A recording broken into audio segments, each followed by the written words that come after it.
Hey everyone, welcome back. Hope you're having a fantastic day so far. So all Social Security beneficiaries will be receiving an increase of $700. Some will be receiving an increase of even more than that. But in today's video, we're going to be covering when you can expect to receive those first payments where you will be seeing that increase.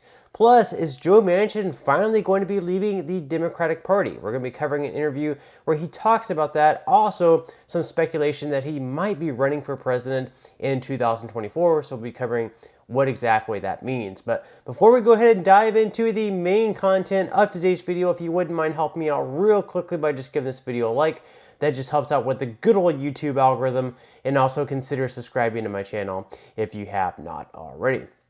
Okay, so diving into the main story, the first story of today's video, of course, that is that the Senate passed the government funding bill yesterday, so we are going to avert a government shutdown. So according to the Hill, Senate and House conservatives pledged they would do everything in their power to avoid having to consider another omnibus spending package right before Christmas and New Year's, something that has become a Washington tradition. Johnson's two-step continuing resolution, which he unveiled last weekend, would do just that by funding two tranches of government programs until January 19th and February 2nd. As a result, lawmakers won't face the usual end-of-year brinkmanship and the threat of a government shutdown right before the Christmas recess. So basically, they don't want to be stuck in Washington through Christmas working. They want to go home like everyone else. And then once again, this whole thing is going to pick up in January of 2024, where they're probably just going to continue passing these continuing resolutions. So we'll just have to wait and see with that. Now, in some other news, of course, Joe Manchin, well, we've heard a lot about his name over the last few years. Not really sure how many people heard of him before all those stimulus checks started going out. And of course, at some point in time, he says that all this spending needs to stop. And because of that, we ended up probably not receiving as much stimulus money as we could have with the Democrats in power passing all those stimulus packages. Not just stimulus checks going to Americans, but we also had money going to millionaire and billionaire business owners through the Paycheck Protection Program, which is a program that saw a lot of fraud. So not necessarily these stimulus checks that were an issue. It was mainly, the money going out to people who probably didn't actually need it, millionaire and billionaire business owners, and just a lot of money being handed out for free. Well, Joe Manchin recently said that he's not going to be running for re-election in the state of West Virginia for the U.S. Senate. So that caught a lot of people by surprise.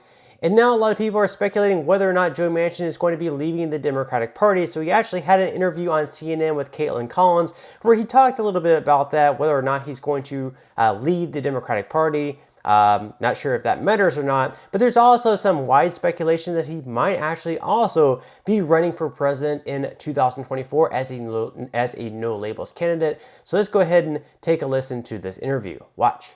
That kind of makes it sound like, are you going to leave the Democratic Party? Well, I'm I don't know if I've never considered myself a Washington Democrat. I've been a very independent person. And I don't really think that should have... That sounds like you're leaving. Well, no, you have a D or an R by your name or an I by your name. It shouldn't identify who you are. If you change who you are because you have a D, then you have an R, or you have an I, people go back and forth. It's more for the person's political, I think, than more for who the person is. No matter what I have by me, I'm an independent thinking. I vote independently, and I've always done that for 40 years. So we'll see. I know what you're saying, but we'll see. I haven't gotten there yet. But the question is what you are going to do next. And you are very clearly exploring a third-party run. But are you worried that a third-party run for the White House could damage that legacy potentially? Well, let me just say this. Everyone's talking about a third-party run. I'm talking about basically trying to resurrect the middle, the moderate middle, the sensible, common sense middle. And right now, I don't care what you say or what people might be thinking. They're telling me that we've had enough. We can't take it. It's just so much visceral, when you have Donald Trump basically normalizing the attacks on human beings every day. Anybody that doesn't agree with him, he's after. And I've said this, the country would be in a horrible situation challenging our democracy if he got reelected. And I've said this very clearly. He believes that truly that the only fair election is the one he wins. He believes that the law only applies to everybody but him. And he attacks anybody that doesn't agree with him. And then he uses this horrible analogies of so many good Americans, just because they might not be in his bandwidth, if you will. So it would be horrible on that, and no truly concern for the rule of law, who we are as Americans, what we're about. And that's the thing we're talking about. And then I've been, to a certain extent, on President Biden. He's not the person we thought that was getting elected, being a centrist and moderate. He's been pushed so far to the left. So if we have this movement in the middle, maybe we can pull people back to a common sense middle to where they can govern. So a pretty interesting interview there. Let me know what your thoughts are on Joe Manchin in the comment section below. I know a lot of people don't necessarily like his views and things like that. But then again, he was able to win a state in West Virginia, which is a very deep red state. This is a state that Trump won by more than 30 points, and yet a Democrat was actually able to win the state, so I guess props to him on that. Now, he does talk a little bit about leaving the Democratic Party. He has mixed views.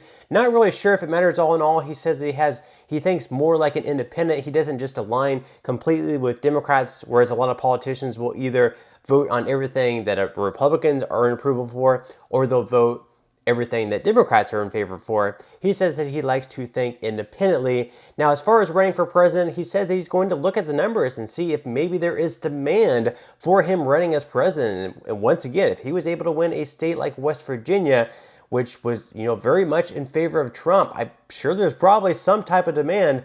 However, I think it's really going to end up hurting Joe Biden more than it would end up hurting Donald Trump. And you look at those states that were very closely contested in the 2020 election, such as Arizona, Georgia, Michigan, Pennsylvania, and Wisconsin. All those states were won by Joe Biden by right around 10,000 votes. So if Joe Manchin would have taken some of those votes away from Joe Biden, then if that were the case, then Donald Trump would have won the 2020 election. So it's certainly going to be interesting if Joe Manchin does, in fact, throw his hat into the race in 2024 and how many votes he would actually end up getting. Then, of course, we also have Robert F. Kennedy Jr., who more than likely is going to steal some of the votes from Joe Biden and possibly Donald Trump as well. So it's definitely going to be something that we'll have to keep our eyes peeled for. Now, in some other news, of course, the main title of today's video is the $700 increase for all Social Security beneficiaries. Some actually will be receiving even more than $700 depending on what you're receiving right now. That is because of the 3.2% cost of living adjustment.